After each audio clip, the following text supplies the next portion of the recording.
Hello and welcome back. If this is your first time here, a warm welcome to you.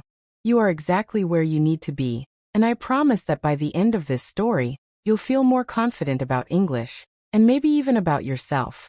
Let me start by asking you a few questions. Be honest with yourself.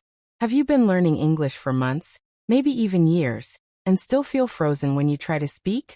Do you understand English perfectly when reading or listening, but the moment you have to speak, your mind goes blank? Do the words you've studied disappear at the exact moment you need them? Does learning English feel heavy, stressful, and exhausting instead of natural and fun? Maybe you've told yourself, I'm too slow. I'm not talented enough. Maybe I'm just not made for this language. You might think the problem is you. But here's the truth. English is not hard because you are weak. English feels difficult because you learned it without emotion, without life.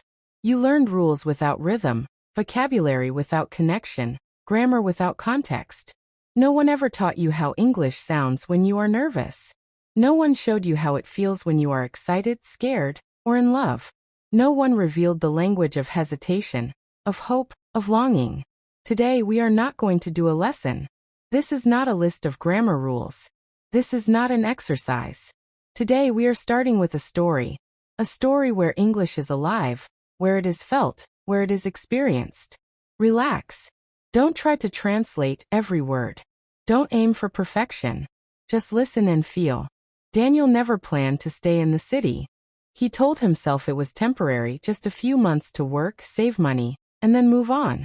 But cities have a way of keeping people longer than they expect. They have hidden corners, familiar faces, routines that slowly tie you to them. Every morning Daniel walked to the same small cafe near the train station. The coffee was average. The chairs were uncomfortable. The morning air was chilly.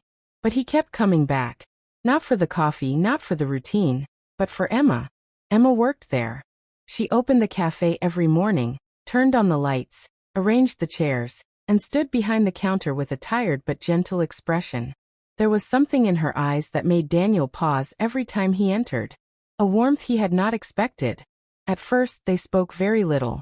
Daniel ordered in broken English, and Emma responded slowly and carefully. Here you go, she said, placing the cup in front of him. Thank you, Daniel said softly. 2 words. But something about that exchange stayed with him all day. Daniel had always felt English was like a wall. A cold, tall, unmovable wall. He could read and understand, but speaking felt like standing in front of a locked door. Every word was a risk. Every sentence exposed him. Weeks passed. They spoke more. Sometimes Emma asked simple questions. Busy day. Cold outside. Same order today? Daniel answered with short, safe sentences. Yes, very busy. Yes, cold. Yes, same. He hated how small his English felt. How much he wanted to say and couldn't. How many thoughts were trapped behind words he didn't know how to express. One rainy evening, the cafe was almost empty. Daniel sat with his coffee, watching raindrops race down the window. Emma approached. You are not from here, are you? She asked. No, he replied. I came here for work. Do you like it? She asked. That question hit him harder than he expected. Did he like it? The loneliness, the unfamiliar streets, the constant struggle with English.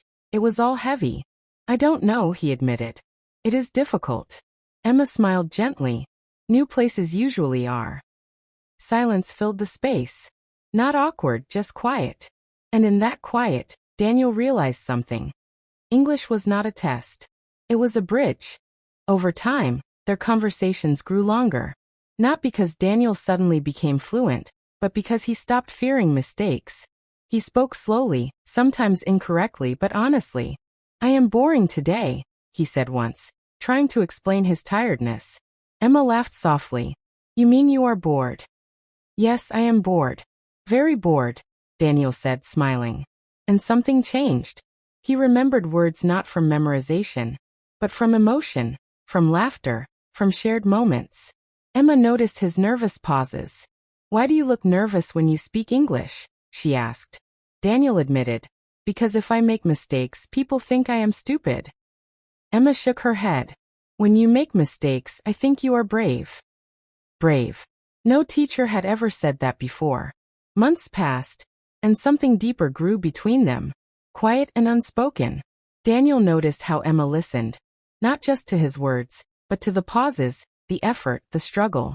Emma noticed how he looked when he finally found the right word, like winning a small battle. Then life interfered.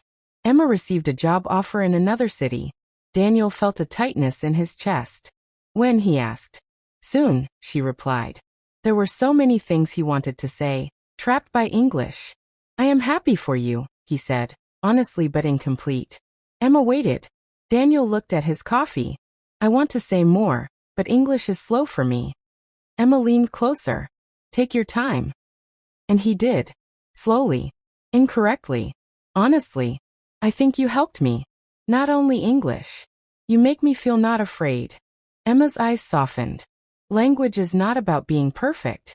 It is about being understood. That night, Daniel understood something important. Fear, not English, had silenced him. This story is not just about Daniel and Emma. It is about you. About every time you stayed silent out of fear. About every moment you knew everything but said nothing. About every time you felt not good enough. Fluency does not come from studying harder. It comes from living the language. From stories. From emotions. From moments that matter. You do not need perfect English. You need courage. If you are still listening, thank you truly. If this story felt familiar, you are not alone. If it helped you feel less afraid of English, it did its job. Before you go, think about who else this story could help. Share it. Talk about it. Subscribe to the channel to not miss the next story. Like this video so more learners can find it. Leave a comment telling where you are listening from. And most importantly, share with someone struggling with English. Remember, English is not just a subject. It is a bridge. It is connection. It is courage. And this story shows that you can cross it.